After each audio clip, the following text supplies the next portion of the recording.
Hi, I'm Erin Earth. Today I'm going to talk about empty nest syndrome and reincarnation. We could also call this discussion empty nest syndrome and yoga application to it. I wrote this about 3 years ago. The first few days. I'm in the midst of it. My only child, a 22-year-old son, moved out a week ago. He's in his own place now, and we are each transitioning into our new roles with one another, roles where we live apart. And it turns out it's weirder than I anticipated. I guess I thought I was more prepared because I had prepared.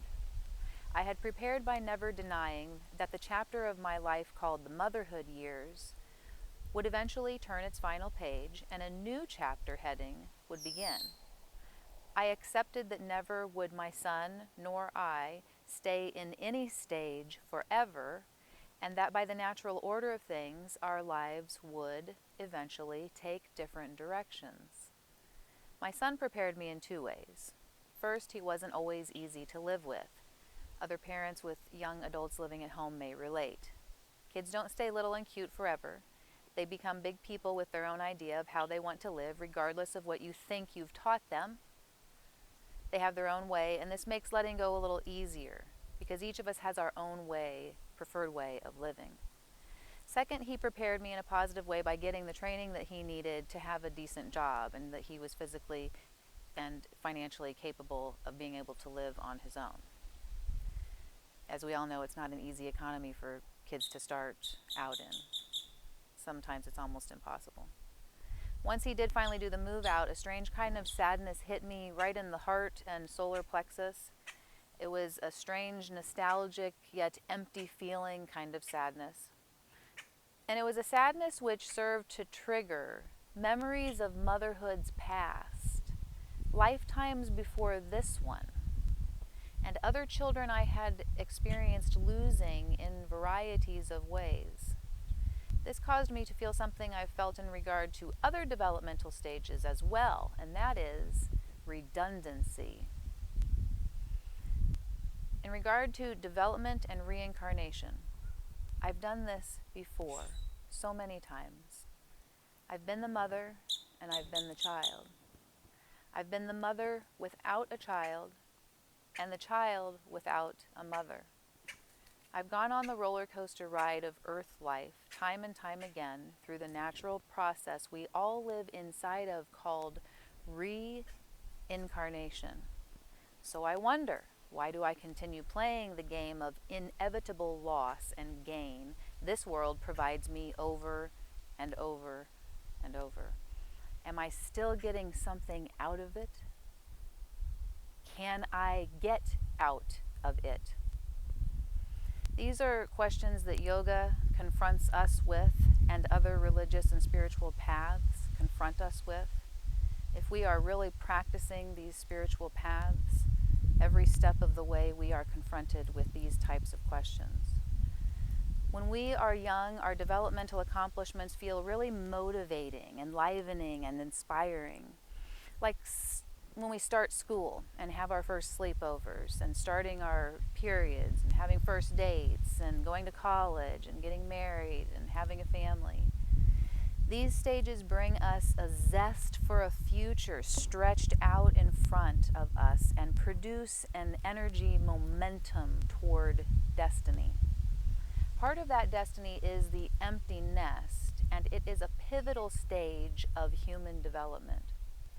Rather than giving us the feeling that we are young and will live forever, empty nests can turn us in that strange feeling direction toward the wrapping up of our current life on Earth. It might cause us to wonder if reproduction and child rearing was the whole point of this creation after all, and then inevitably to the question, what is my purpose now? To just get old, die, be reborn, and procreate again and again and again? Empty nest lets us know that one of the most consequential experiences available on Earth is the reproduction of ourselves and our ancestors and every Tom, Dick, and Harry that needs a body in this dimension. We are programmed to gestate and rear bodies, with the final result being the relinquishment of a functional young adult to set sail toward basically a repeat of the same story. If we are aware of reincarnation, we have a great opportunity. Knowledge combined with motivation and a little wherewithal can give us the option to curb nature's little program here into our spiritual favor. So the real measure of the understanding of developmental stages is beyond what we learn in Western psychology classes. I, like many, study and really appreciate the work of great developmental psychologists like Erikson, Piaget, Freud, Jung, and others contributing to our understanding of development, but only in terms of one lifetime, and this is greatly limiting. This is why they were so limited. Our study as higher spiritual aspirants has to be on the grander development, the development of the soul from one lifetime to the next, solving the issues within each lifetime, getting closer and closer to real self-awareness and liberation. The fundamental principles, the Gunas. This creation is fundamentally based on paradoxical energies of anxiety, rajas, and depression, tamas. We pendulum between these two moods or forces. I find that the collective experience of motherhood is the ultimate expression and the ultimate experience of the powers of dichotomy this creation is built on. Studying our own natural anxieties, our vulnerabilities, as well as our own passions, help us to become objective to them and begin to wield them. A lesser known element of this creation is that third guna, equilibrium. In other words, balance, detachment, peace of mind, contentment. In Sanskrit, this element is called sattva. In a condition of sattva, or equilibrium, nothing in this world can truly affect me. Taking control of the body and mind's vital energies allows me the option of not reacting so intensely and with peace in my heart and nervous system. Our personal stories contribute to how we process empty nest syndrome. So some moms are ready, some moms are not. Each of us handles it differently and yet often the same. On a personal note, our personal stories matter. They should not be discounted. We are affected beings, and studying our affected condition can lead us to greater insight, strength, and to higher spiritual goals. We find this wisdom contained in the Bhagavad Gita in chapter 15, verse 16. I personally grew up a full adoptee, closed adoption, Catholic, don't talk about it style. I never laid eyes on a blood relative before my son was born and I saw him. He was the first real connection I had to a past that I knew nothing about, but was dying inside for. The presence of a child of my own motivated me to face up to some of the things I needed to do for myself in this world, and I did them. Parenthood helped me develop myself, not just the person I was parenting. Where are you in your parenting chapter? Parenthood can serve us well.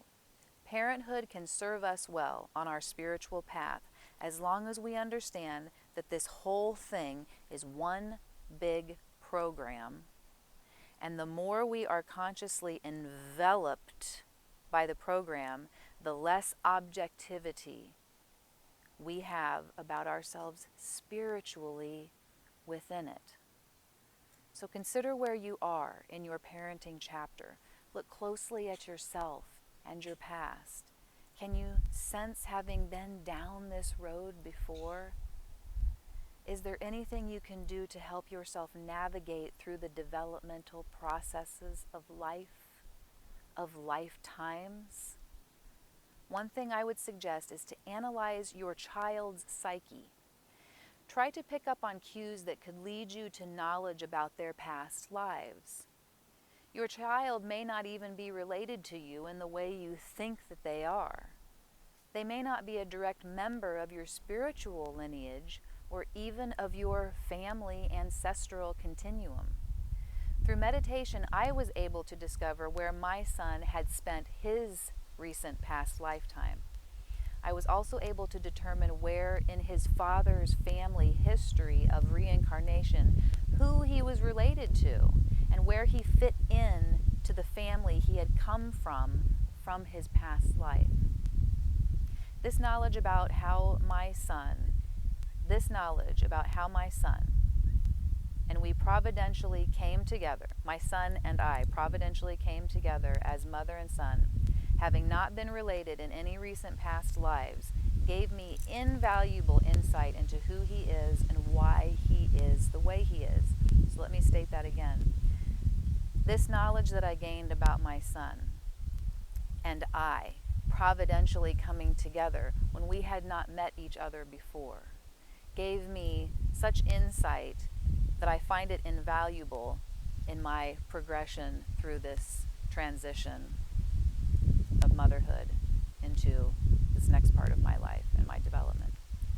Knowing even just a little about our children's past lives can give us great insight into who they are and how to guide them best toward their path in life.